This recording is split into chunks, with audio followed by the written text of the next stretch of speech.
Kaugnay ng balitang niya, makakausap natin ang tagapagsalita ng Philippine Air Force na si Colonel Maria Cristina Basco. Magandang umaga po, Colonel Basco. Live po tayo ngayon sa Integrated State Media Special Coverage. Si Joshua Garcia po ito ng PTV. Sir, magandang umaga po and sa lahat po ng mga manonood po natin, magandang umaga po sa ating lahat. Colonel, can you give us the latest update po sa investigation po ninyo kaugnay nga po ng sanhi ng pagbagsak ng Super UA chopper?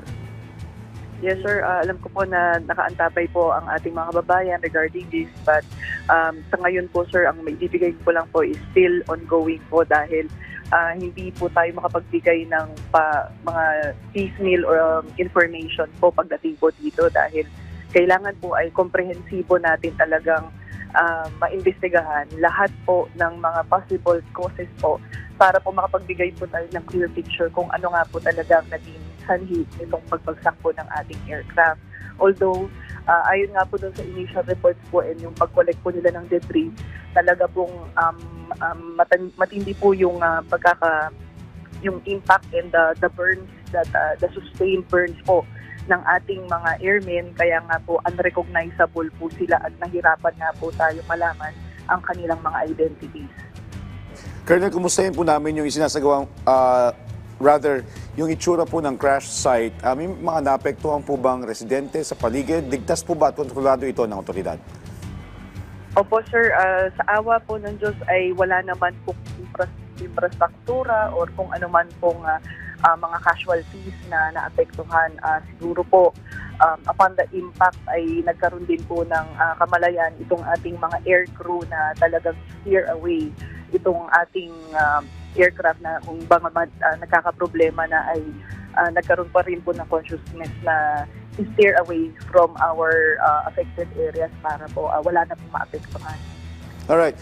Colonel, tama po no, nagsagawa po tayo ng full military honors para sa ating mga bayani at sa ngayon po, paano po tinutulungan ng Philippine Air Force yung mga pamilyang naulila? Opo sir, kagaya nga po ng na-mention ko po kagabi, yung extension po na financial assistance and immediately nga po after we informed them po sir ay inasikaso rin po ng Air Force, in-extend po natin lahat po ng pwede nating magawa sa ngayon, yung pagkuha po, pag-asikaso ng pagdala po ng remains dun po sa wishes po ng ibang mga family members na dalhin po sa kanilang probinsya, while yung iba po na gusto pong kailangan pong bumiyahe or mag-transport, in-assist po natin sila fully.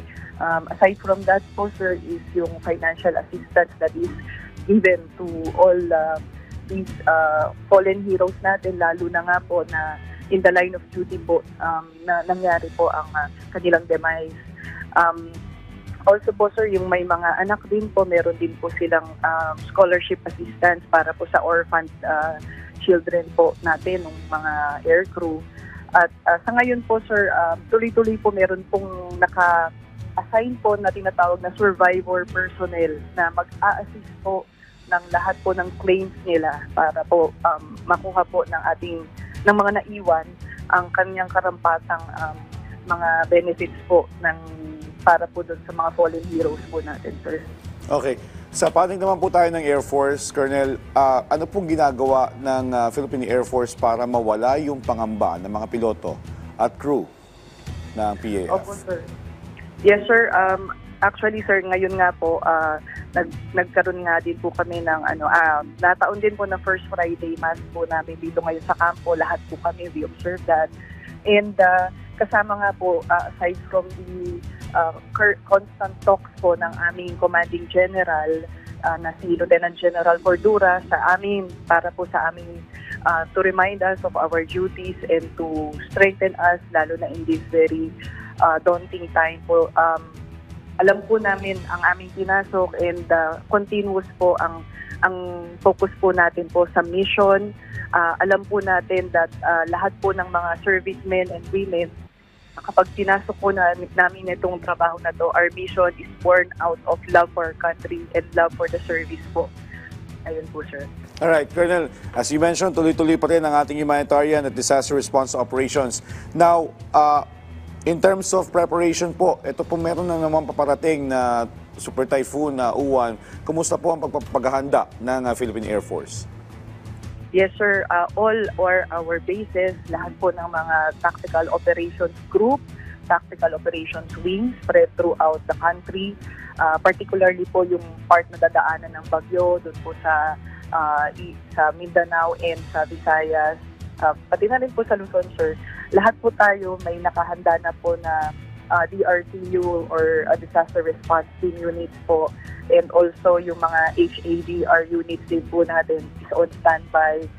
We ensure, sir, that all our air assets po ay naka-preposition doon po sa mga lugar na malapit po doon sa dadaanan din po ng bagyo, at once that the weather would be clear for take-off po, maaga po tayo makakapagbigay ng tulong.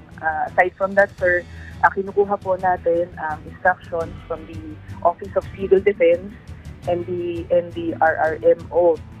Ang Air Force po kasi, sir, ay bilang isa po doon sa mga force provider, kasangga po natin ang iba pong mga government units kagaya po ng yung kasamahan po natin sa Armed Forces of the Philippines, sa Philippine Army, Philippine Navy, pati rin po yung Philippine Coast Guard, PNP, PFP, at lahat po ng mga ahensya ng gobyerno na nakatutok po para po doon sa pagpo-provide natin ng assistance po. Alright, Colonel, alam po namin abala kayo sa pagtulong at sa paghahanda. Panghuli na lamang po, mensahe na lang po ninyo sa publiko at sa pamilya ng ating mga bayani. Yes po, sir, sa ating mga kapamilya ng ating fallen airmen, know that the sacrifice of your loved ones is not put to waste. Ito nga po at talaga pong they embody the spirit of service para po hanggang sa kanilang kamatayan. Nagsiservisyo po sila para po sa ating bayan. At sa ating mga kababayan po, tayo po patuloy na magdasal na sana po ay nitong susunod na mga darating po na typhoon, tayo po handa, pinagdarasal din po namin ang ating kaligtasan. At sana po ay manatili po tayong ligtas at wala na pong mangyari pong mga casualties. So, ayun lang po, sir. Alright, maraming salamat po, Colonel Basco, tagapagsalita ng Philippine Air Force.